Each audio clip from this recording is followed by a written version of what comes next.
Bom dia, que a graça e a paz do Senhor Jesus Cristo esteja com todos nós nesta manhã, quando iniciamos a nossa escola bíblica dominical, realizada pela Igreja Batista em Três Irmãos. É uma satisfação enorme em tê-los vocês participando conosco.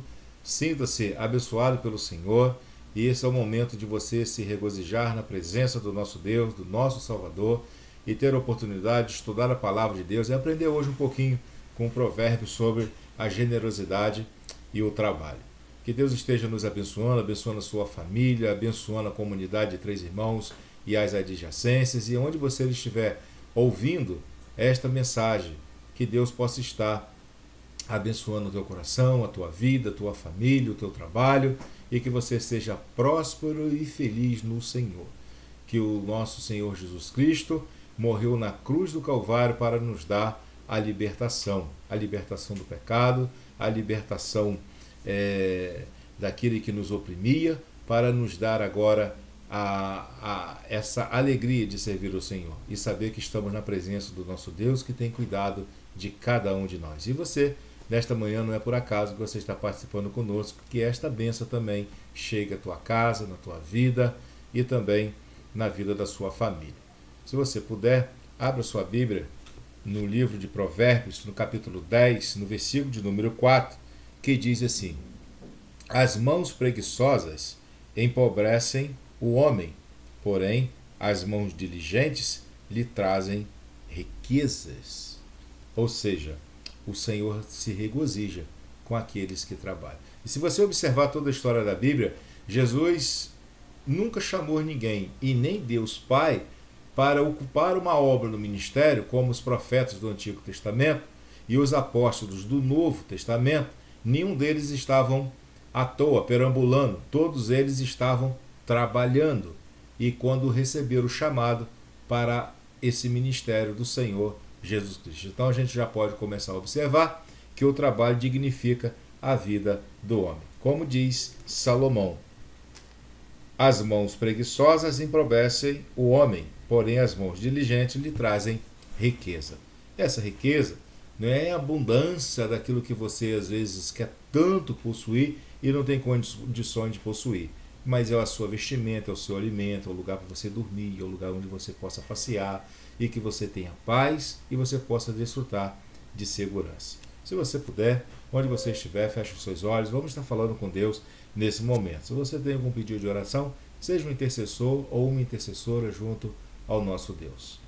Amado e querido Deus, com alegria nós adentramos na Tua presença e te pedimos, Pai, que assim o Senhor nos abençoe, que o Senhor nos guie, que o Senhor Deus nos proteja e que verdadeiramente o Senhor seja o nosso Deus para nos conduzir na Tua santa e preciosa presença. Livra-nos, ó Deus, de todo mal. Abençoa a nossa família, ó Deus, a nossa cidade, o nosso bairro, ó Deus, o nosso país, ó Deus, e o mundo, ó Pai, pelo qual aqueles que têm o Senhor, que têm o privilégio e a oportunidade de servir o Senhor em espírito e em verdade. Que o Senhor, Pai, esteja conosco a cada dia da nossa vida e que o Senhor, Pai, estenda a Tua boa mão e que nós venhamos a prosperar no Teu reino, para a alegria, ó Deus, do Senhor e a contemplação do Espírito Santo.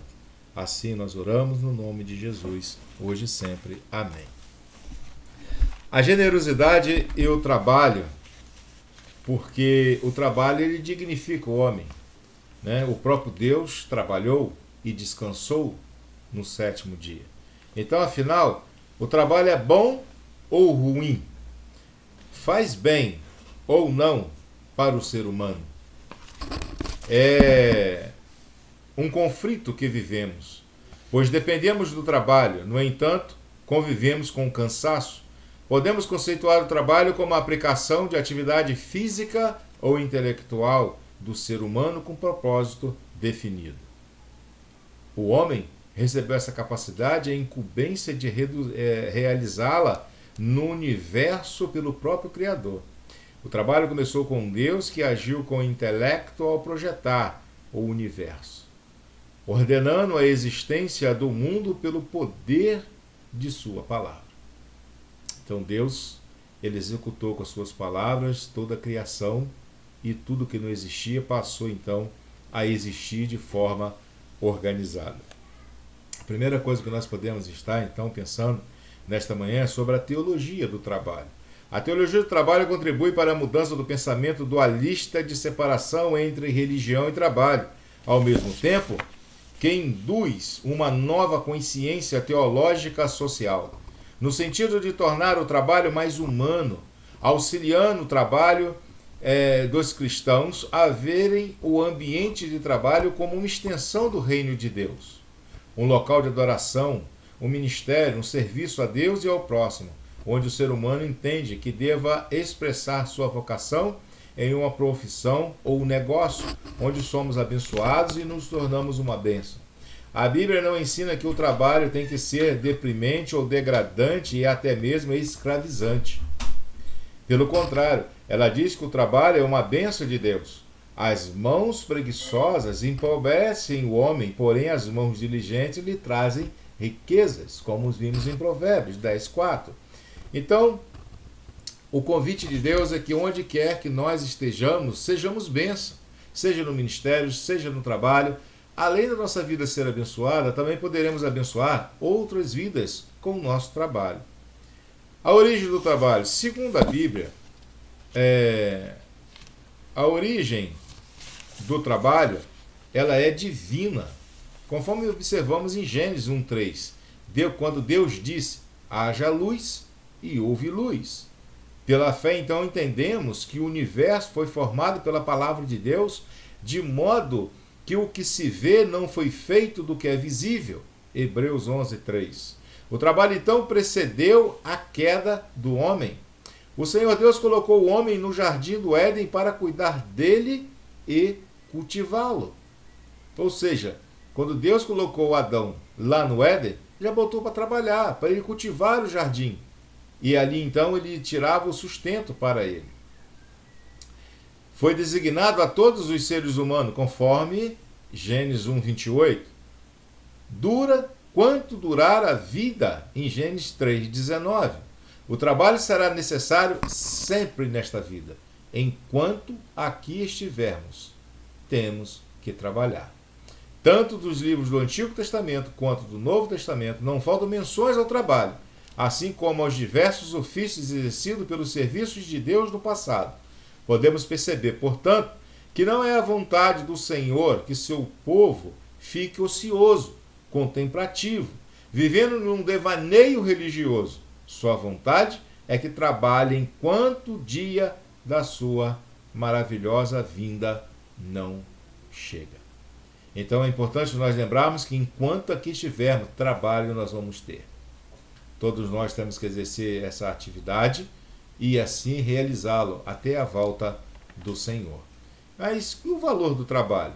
A sociedade afirma, para sobreviver no mercado de trabalho competitivo, você precisa colocar seu emprego acima de tudo. Esta é a visão do mundo. Por conta dessa afirmação, alguns permitem que o emprego consuma tanto de sua vida que acabam negligenciando sua família e sua saúde. A Bíblia ensina a encarar o trabalho de forma equilibrada. Ela condena a preguiça e incentiva a pessoa a ser trabalhadora. Se continuarmos a leitura aqui no livro de Provérbios e voltarmos um pouquinho no capítulo de número 6 e o versículo de 6 a 11, olha o que Salomão diz. Observe a formiga, preguiçoso, reflita nos caminhos dela e seja sábio. Ela não tem chefe, nem supervisor, nem governante. E ainda assim armazena as suas provisões no verão e na época da colheita ajunta o seu alimento. Até quando você vai ficar deitado, preguiçoso? Quando se levantará de seu sono, tirando uma soneca, cochilando um pouco, cruzando um pouco os braços para descansar. A sua pobreza o surpreenderá como um assaltante, e a sua necessidade sobrevirá como um homem armado sobre. Ou seja, Salomão ele usa o exemplo da formiga para mostrar ao preguiçoso e incentivá-lo a trabalhar. A formiga não tem chefe, a formiga não tem supervisor e, no entanto, ela trabalha todo o verão para que ela possa ter alimento no período de inverno. Mas a Bíblia não aprova trabalhar também em excesso. Em vez disso, ela nos incentiva a relaxar e descansar de tempos em tempo. No Antigo Testamento havia na lei que as pessoas trabalhavam 7 anos na terra e depois descansava 7 anos daquela terra. E ia produzir em uma outra parte. Mas aquela terra descansava. Então, se a terra precisa descansar, quanto mais nós, seres humanos. Em Eclesiastes 4:6, o mesmo Salomão diz: melhor é um punhado de descanso do que um punhado duplo de trabalho árduo e um esforço para alcançar o vento. Portanto, não devemos ficar tão envolvidos com o trabalho a ponto de negligenciar nossa família ou nossa saúde. Não há nenhum mérito em se matar de trabalhar. Em Eclesiastes 2:24. Triste também o fato de existirem pessoas que vivem carecendo de recursos, mas não têm a coragem de buscar seu próprio sustento, sobrecarregando, por fim, até a igreja ou algum irmão especificamente, abusando da bondade deste. Tais práticas não agradam a Deus. Devemos dispor de todos os nossos meios possíveis para não sobrecarregar os irmãos ou a igreja. Antes, trabalhar com zelo para poder ajudar aqueles que realmente precisam. Desse modo, o bom trabalho é aquele que beneficia outras pessoas e ajuda o trabalhador a ter uma boa consciência. Se você trabalha em uma posição de destaque, por exemplo, lembre-se de que sob sua liderança estão pessoas iguais a você, dignas de respeito e consideração. Ao recomendar o escravo Onésimo ao seu dono, Filemon, Paulo faz como um apelo que pode ser exercitado pelos patrões de hoje. Talvez ele tenha sido separado de você por algum tempo para que você o tivesse de volta para sempre, não mais como escravo, mas acima de escravo, como irmão amado. Para mim, ele é um irmão muito amado, e ainda mais para você, tanto como pessoa quanto como cristão. Filemon 1, o versículo 15 e 16. Paulo então recomenda Onésimo a Filemon, e agora para recebê-lo não mais como um escravo, mas como um irmão em Cristo. E encarrega Onésimo do compromisso do seu trabalho, da sua honestidade e da sua sinceridade com o seu patrão, com o seu dono, Filemon. Não é pelo fato dele ter sido tornar cristão que ele teria que não cumprir com suas obrigações. Pelo contrário, agora ele teria mais ainda obrigação em cumprir com os seus horários, com as suas tarefas diárias. Não porque era cristão igual Filemon, mas porque ele estava na condição agora de irmão, filhos do mesmo pai e agora com o mesmo destino. Essa é a orientação de Paulo a Filemon, para receber Onésimo como irmão amado. E orientando Onésimo a prestar os seus serviços de maneira digna de um cristão. E o quarto e último, qual é a função do trabalho? Parece estranho afirmar sobre a nobreza do trabalho. No entanto, o trabalho de fato dá um sentido de utilidade ao ser humano. A Bíblia também ensina que a função principal do trabalho não é dar meramente um senso de realização à pessoa, mas algo muito mais nobre. O trabalho é o instrumento de Deus para a realização dos nossos sonhos. Não é errado gostar de seu trabalho, mas encare-o apenas como um meio para alcançar objetivos mais importantes e não como um fim em si mesmo. É bem verdade que nos assustamos cada vez que chegam as contas, os boletos. Também é verdade que a inflação e aumento dos preços pode nos deixar ansiosos sobre como pagá-los, mas a Bíblia enfatiza a agirmos com moderação. Ela declara: por isso, tendo com que comermos e com que nos vestir, estejamos com isso satisfeitos. 1 Timóteo 6:8. Isso não quer dizer que devemos viver sem nenhum conforto, mas precisamos ser realistas sobre o que temos condições de gastar e razoáveis sobre a quantidade de bens que adquirimos e como as adquirimos. Então é bom nós lembrarmos que o trabalho dignifica o homem, é necessário lembrar que temos que trabalhar, é necessário lembrar que temos que honrar com os nossos compromissos, mas também é necessário lembrar que se estamos vestidos e temos o que comer, é o suficiente para nós vivermos.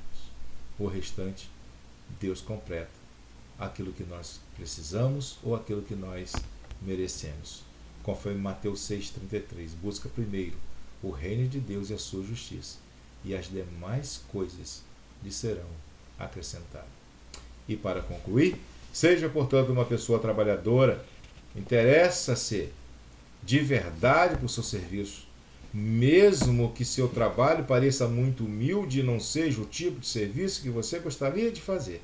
Aprenda a fazê-lo bem. Torne seu trabalho uma expressão de generosidade, como um bom mordomo de Cristo. Vale a pena parar e olhar o seu trabalho com olhos de gratidão e vê-lo como uma dádiva divina. Além disso, ganhar o nosso próprio sustento contribui para termos uma boa autoestima e conquistarmos o respeito de outros, incluindo o da nossa família. E para nós pensarmos e agirmos, encare o seu trabalho como uma bênção de Deus e o fato de se levantar todos os dias para trabalhar como uma oportunidade que Ele te dá para testemunhar de seu amor e de sua graça. Seja qual for a sua profissão, ela é importante para a sociedade. Então faça de seu ambiente de trabalho o jardim que Deus lhe deu para cuidar, trabalhando com dedicação e honestidade. Entenda que aquilo que você faz é um dom de Deus para que você seja útil no corpo de Cristo, a igreja.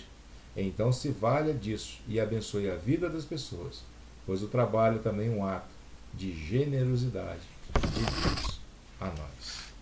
Ou seja, temos que trabalhar, não em excesso, mas o suficiente para honrarmos com os nossos compromissos. Então vamos estar nesse momento, que Deus abençoe a sua vida, né, o teu coração, aquilo que você precisa. Vamos estar orando nesse momento pelos pedidos que aqui nós temos, e você pode também orar pelos seus pedidos aí, sendo um intercessor ou uma intercessora nesse momento diante de Deus. Amado e querido Deus, nós mais uma vez adentramos na Tua presença, Deus, para agradecer ao Senhor por esse momento que o Senhor nos permite estarmos reunidos espiritualmente diante do Senhor. Te pedimos e te agradecemos porque o Senhor tem ouvido, Deus, os nossos clamores. Oramos, ó Deus, pela vida da irmã Irani, da Joelma, da Eliane, da Eloá, da Adriana, do Romualdo, da Camila, do Raí, da Marcela, seus filhos. Oramos, ó Deus, pela vida da irmã Helenice, pelo irmão Domiciano, pela irmã Laura Barbosa, pela irmã Hilda, pela irmã Marlene, pelo irmão Camilo, família, pela irmã Isidora, família, pelo irmão Milton, pela irmã Carolina, pela Adiele, família, pela Fátima Rosa, família, por Neile, família, pela vida do Cipriano, também, ó Deus, pela vida de Alessandra, que o Senhor Pai esteja cuidando dela. Oramos por todas as famílias da igreja, ó Deus, que sejam abençoadas e agraciadas pela Tua bênção divina. Também oramos, ó Deus, pela vida do Daniel, pela sua saúde, pela vida do pastor Geliel, sua família. Oramos, ó Deus, pela vida do Sebastião Areia. Oramos, ó Deus, pela vida da Irene, sua família. Oramos, ó Deus, pela vida da Fátima Tâmia, ó Deus, pela sua saúde, pela sua família. Oramos, ó Deus, pela vida do Lucas, do Demilton, da Tatiane. Oramos, ó Pai, pela vida do Theo e da sua família. Oramos, ó Deus, pela vida da irmã Amorita, pela vida da Zenilda, da Ivone, da Gabriela, Deus, que o Senhor esteja cuidando dela. Oramos, ó Deus, pela vida da Joanilce, que o Senhor Pai esteja cuidando dela. Também oramos, Deus, pela vida da irmã Leni, pela irmã, Deus, Lenimar, pela vida, Deus, do Heitor Batista, que o Senhor Pai esteja cuidando de cada um deles, toda essa família, Deus, que são bênçãos do Senhor aqui na terra. Também oramos, Deus, pela vida do Bruno Costa, que o Senhor Pai esteja cuidando dele, que ele, Deus, possa, Deus, se recuperar e saber que o Senhor é Deus e que a vida dele, Deus, pertence ao Senhor. Também oramos pela vida da Maria Sebastiana, pela sua saúde, pela sua família. Oramos também pela vida do Silvano, pela sua família, pelo que o Senhor Pai esteja com Marilane. E nós, ó Deus, te agradecemos, ó Pai, pela vida do Silvano, ó Deus, que foi desentubado e que o Senhor Pai está agindo na vida dele. Assim nós oramos, ó Deus, agradecido com todos esses que participam conosco nesse momento e dos que vão estar participando mais tarde. Que a graça do Senhor seja derramada sobre a vida de cada um desses. Assim nós oramos agradecido, em nome de Jesus, hoje e sempre. Amém. Deus te abençoe, que Deus te guarde, e até logo mais, se assim Deus permitir.